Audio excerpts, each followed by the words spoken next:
ओम शांति। आज की तारीख 28 मई 2021 मधुबन से शिव बाबा की मुरली।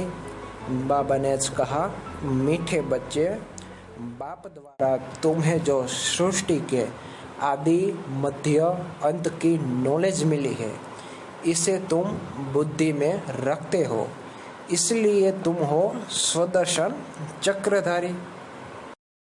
बाप हमें स्वदर्शन चक्रधारी कहते हैं। वैसे कृष्ण भगवान को भी स्वदर्शन चक्रधारी कहते हैं, लेकिन बाप हमें कहते हैं कि तुम्हें इस सृष्टि के आदि मध्य अंत सबका ज्ञान है, इसकी नॉलेज मिली हुई है कि पहले कौन सा युग था, अब कौन सा युग है और आगे आने वाली नई दुनिया, इसके बारे में तुम सब जानते हो। तुम्हें भूतकाल, वर्तमान और भविष्य के युग का ज्ञान हो चुका है, आत्मा का ज्ञान हो चुका है, वह तुम अपनी बुद्धि में रखते हो, इसीलिए ही तुम स्वदर्शन चक्रधारी हो। आज का प्रश्न है, रूह को पावन बनाने के लिए रूहानी बाप कौन सा इंजेक्शन लगाते हैं? उत्तर है मनमना भव का। यह इंजेक्शन रूहानी बाप के सिवाय कोई लगा नहीं सकता। बाप कहते हैं, मीठे बच्चे, तुम मुझे याद करो, बस याद से ही आत्मा पावन बन जाएगी। इसमें संस्कृत आदि पढ़ने की भी जरूरत नहीं है। बाप तो हिंदी में सीधे शब्दों में सुनाते हैं। रूह को जब यह निश्चय हो जाता है कि रूहानी बाप हमें पावन बनने की युक्ति बता रहे हैं, तो विकारों को छोड़ती जाती है। अगर रूह को पावन बनाना है, मतलब कि आत्मा को पावन बनाना है, तो बाप हमें मनमना भव का इंजेक्शन लगाते हैं। और यह इंजेक्शन तो सिर्फ बाप ही लगा सकता है।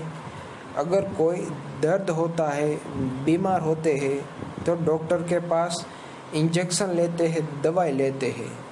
तो वैसे ही यह आत्मा विकारों से भर गई है। अगर उसको विकारों से मुक्त करना है, तो इसका इंजेक्शन तो सिर्फ परमात्मा ही हमें लगा सकता है, मतलब कि रूहानी बाप ही हमें लगा सकता है। तो बाप कहते हैं कि तुम मुझे सिर्फ याद करो और कुछ करने की ज़रूरत नहीं है, क्योंकि तुम जितना याद करोगे उतनी तुम्हारी आत्मा पावन बनती जाएगी। इसके लिए तुम्हें संस्कृत भी पढ़ने की ज़रूरत नहीं है। मैं तो वैसे भी तुम्हें हिंदी में ही ज्ञान दे रहा हूँ। तो आत्मा को भी निश्चय हो जाता है कि अगर बाप को याद करेंगे तो पावन बनते जाएंगे। अगर हमारे में कोई भी विकार है, कोई भी ऐसा उल्टा सुल्टा कर्म करते हैं, तो बाप को याद करेंगे तो विकार भी छूट जाएंगे और इधर उधर उल्टे सुल्टे कर्म करने से भी हम बच जाएंगे। तो जरूरत है तो सिर्फ परमात्मा को याद करने की।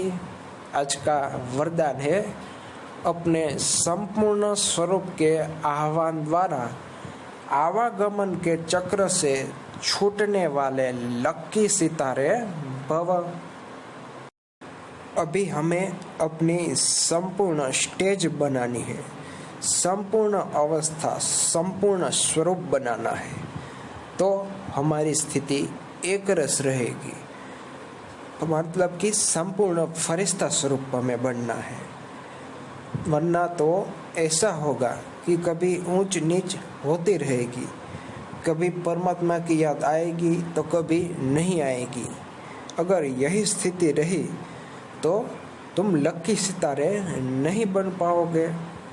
अभी तो लोग बोलते हैं कि हे भगवान, हमें इस जन्म मरण के चक्र से छूटा कर दो, अलग कर दो। लेकिन हम बच्चे जानते हैं कि अगर हमारा संपूर्ण स्वरूप होगा, अगर उसका हम आह्वान करेंगे उसी की याद में रहेंगे तो इस चक्र से छूटने वाले हम लकी सितारे कहलाएंगे।